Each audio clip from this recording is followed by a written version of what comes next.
Hey guys, how's it going? As you see in the title of the video, I've been changing some stuff on the car here and there. I've been trying to help you guys out with stuff like this because I know it's probably been gone over, but I figured, you know what, I'll just say from my first-hand experience. So let me start off in the video by saying a shout out to John and Sean and the guys over at K-Tune for this. So let me guys give you a little bit of backstory. Grid Life was a couple of weeks ago, and when I was there, I'm one of the staff workers there. So as I'm like working there, you know, I'm kind of close by where John and the crew were like kind of like hanging around. And I met John last year. We talked for a bit, and this year, you know, he came around, said hi again. But this time, he had more of a look at my car, and he told me something that I think for about the past 2 years or so that I've had the car done, I don't know how this hasn't really messed up the car, but it's been wrong. So he showed me, and I'm gonna show you guys what's up.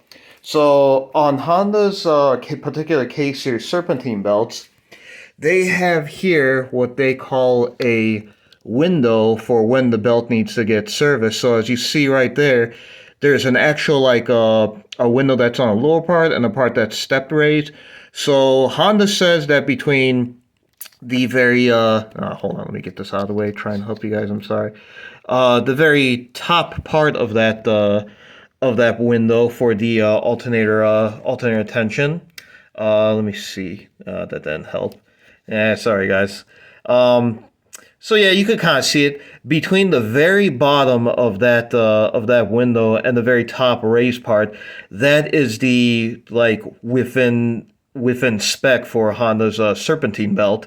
Now, I didn't notice. John just so happened to come around and notice that that arrow was at the very bottom, like on the box, pretty much out of spec on my belt.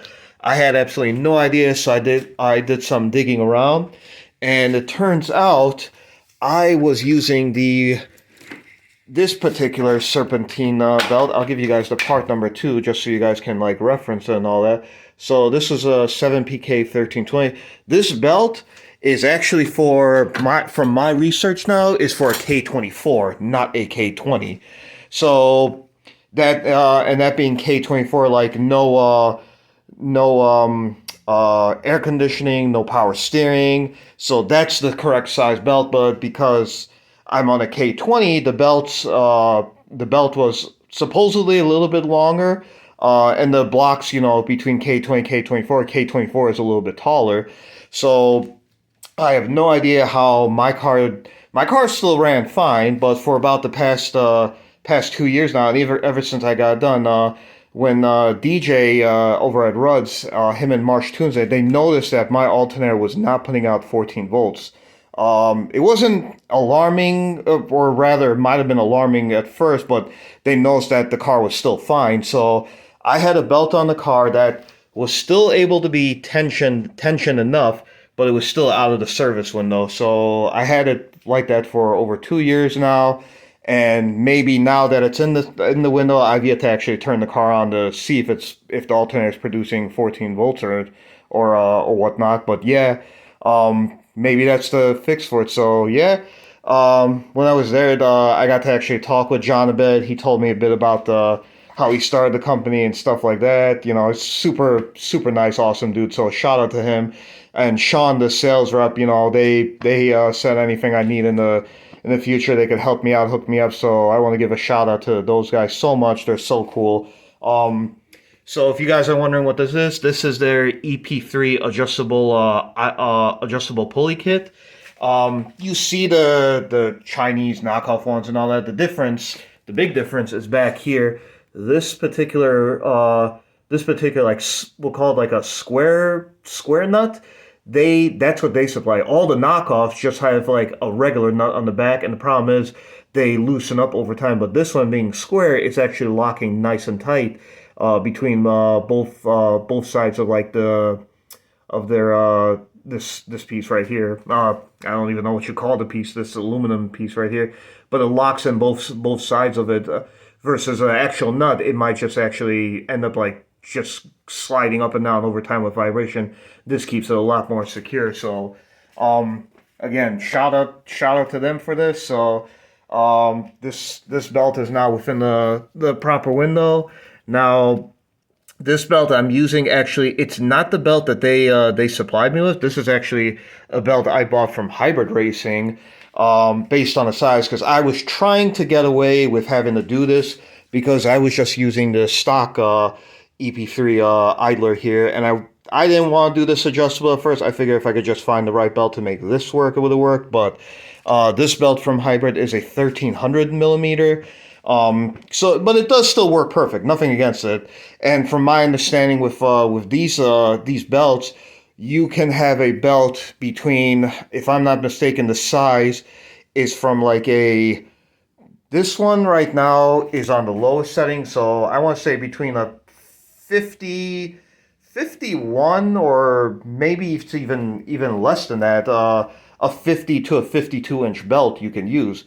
So that one's a 1300 millimeter, which according to their website was about a 51.2 inch. And I actually have a few belts now because of it. K-Tune's belt they supplied me with. Not that one. Is it this one? Probably not. Nope, not this one. So strike three. Here we go. So that's the belt K-Tune gave me. It's a 7PK 1283. So that's the one they use. Then this one here. Let me see which one this one was again. This one was technically the K24. My phone would focus. So you guys can there. This one's technically a K20, like for a size for a K24. In the future, maybe I might throw this on with this, see if I could still get this belt to work with that. And then here's another one I had bought. I just figured to have on hand. Figured I was going to try and get this one to work. But this one didn't. This was from the store. When I first did the K-swap, I think this was the belt I had. And I didn't return it. I just kept it, for whatever reason. So this one's a 1285S. So technically, from my understanding, all of these belts I have, these three plus the one on the car, they will work for this setup.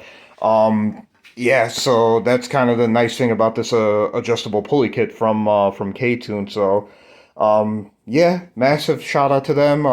Just want to make this quick video, so I'm gonna turn the car on here in a little bit, and hopefully this fixes it. So once again, thank you to John, Sean, and the crew over at K-Tune. Much appreciate you guys. I'll probably be in touch with him more. I actually like this product quite a bit too. It's very nicely done. So yeah, guys, that'll just do for this video. Just wanted to do a quick shout out to John and the Sean crew over at K-Tune. So thank you guys. Yeah, my next track day is in about 2 weeks now. I'll be back at Gingerman for Honda meet. So if you guys so happen to be in the Michigan area and want to come to Gingerman, come on by, hang out. I'll be there. So yeah, guys, that'll do it for this quick video. So you guys have a good day, good weekend, and like I always say, stay loose.